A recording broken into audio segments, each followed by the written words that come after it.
How's it going, everyone? It is Andre Williams, and over here we talk stocks and we focus on one thing. Always protect your profits. And today we're going to be talking about Lucid. It ended up being down almost 3% on the day, but we did have a lot of weakness inside of the market. We also want to pay attention to those key levels, especially as this week progresses if you're thinking about trading it. So I'll talk about it further in this video. I won't waste any more time. Let's jump into the agenda. If you're new to this channel, I just want to let you know we have timestamps down below inside the description. But if you're a shareholder, you're thinking about taking a position, I highly suggest you watch this full entire video. So the first thing we're going to go over is the technical analysis. We're going to be taking a look at the overall price action. We want to know support. We want to know resistance. We want to know what it looks like in the bearish case scenario and as well as in the bullish case scenario. And then we're going to be going on Fintel, taking a look at the short interest information. The reason why this is important because it does have an impact on the way the stock performs. And then we're going to be taking a look at the order flow distribution. We want to know the buying and the selling behavior on the retail side and as well as on the institutional side.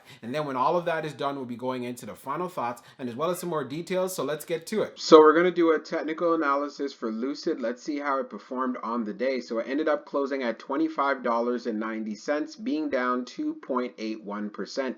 On the low, it tested $25.71, and then on the high, testing $26.81. When we take a look at the volume stats on the day, you can see we traded at 20.903 million shares, and the average volume over 10 trading days is at 22.88 million shares. So we could see right away we did have below average volume, and that's part of the reasons why we've seen some weakness in the stock. Now, when we take a look at our chart, which is a daily chart, you can see from the RSI down below, it is at 50.15. And then when we take a look at our moving averages here on the chart, we are below the 100-day, the 200-day, the 50-day, but we are above the 21-day EMA. So we ended up having a red day inside of the market, and I must say Lucid did hold itself up fairly well. We are still above the 21-day EMA, which is at $25.27, and I talked about how $25 is a crucial level. So if we continue to hold this level and we see some strength inside of the markets,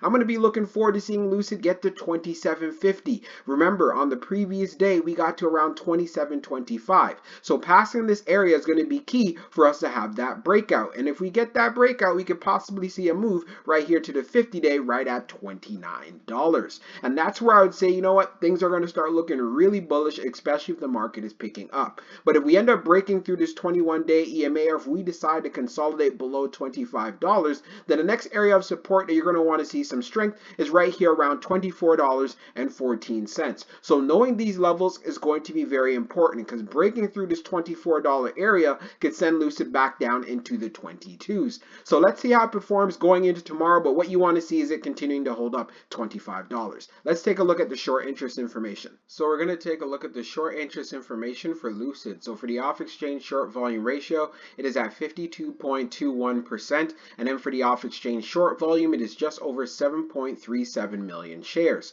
Scrolling down further on the page, the short shares availability is at 0, updated 4 minutes ago, and then for the short borrow fee rate, as far as for the max, it was at 8.59%.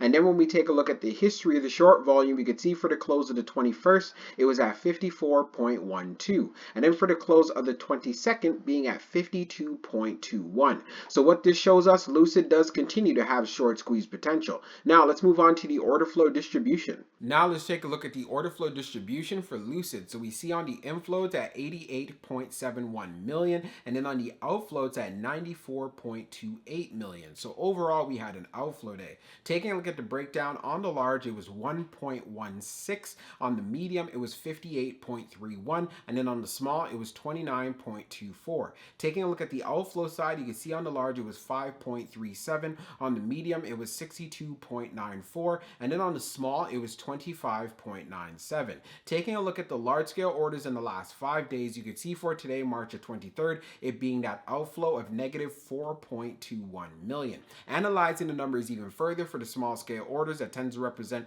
the retail side, we had more buying than we had selling. And then when we take a look at what happened on the medium, we had more buying than we had selling. And then when we take a look at the large, it represents whales, institutions, and funds, we had more selling than we had buying. And then when we take a look at the turnover ratio, it was at 1.27%. So this continues to to be a consistent range for Lucid. There are many who are holding on to their positions. We do have traders that are going in and out of the play, but it's not that bad. And if you're a long-term investor, this is exactly what you want to see. You want to see some stable price action. And that's why Lucid has been trading in a consistent range for quite some time and for as long as we've been talking about it on this channel. So let's go into the final thoughts and we'll go over some more details as well. So for my final thoughts for Lucid, when it comes to the price action, we ended up seeing a high of $26.81. But what I wanted to see was some further price action above $27. If you remember on the previous day, we end up getting to a high of $27.25. And you also hear me talk about how key it is for Lucid to get above $27.50.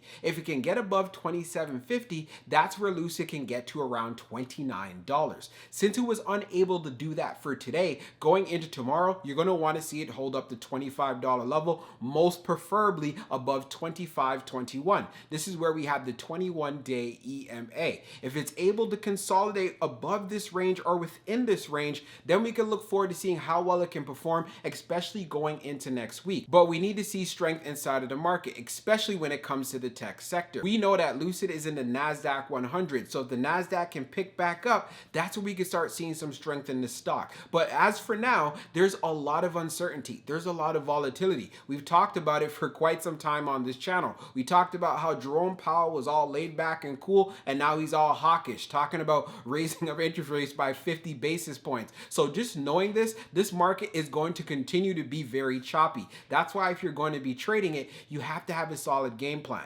Pay attention to those levels. We know if Lucid breaks through $25, there's going to be a lot of weakness and it can get down to around $23. Also, when we went on Fintel taking a look at the short interest information, it does continue to have short squeeze potential. So that's why I'm saying if we have more buying pressure coming into the stock, it can make those moves to the upside. But I feel the only way this is going to happen if there's more confidence coming into the market. And also we have to take into consideration of the fact concerns around inflation. And we know when it comes to growth stocks, this is going to be a very volatile time. And since institutional trading makes up 80% of the overall market volume, so what that means as far as for retail investors and traders like you and myself, we're only getting a little piece of the pie here. So if institutions want to sell out completely or do whatever they want to do, that's going to impact the stock market as a whole, and that's something that we cannot ignore. So I want to make sure if you're going to be inside of this play, it's definitely going to be rocky for the year of 2022. So I hope you enjoyed this video, and I can't wait to see how Lucid performs going into tomorrow. We'll talk soon.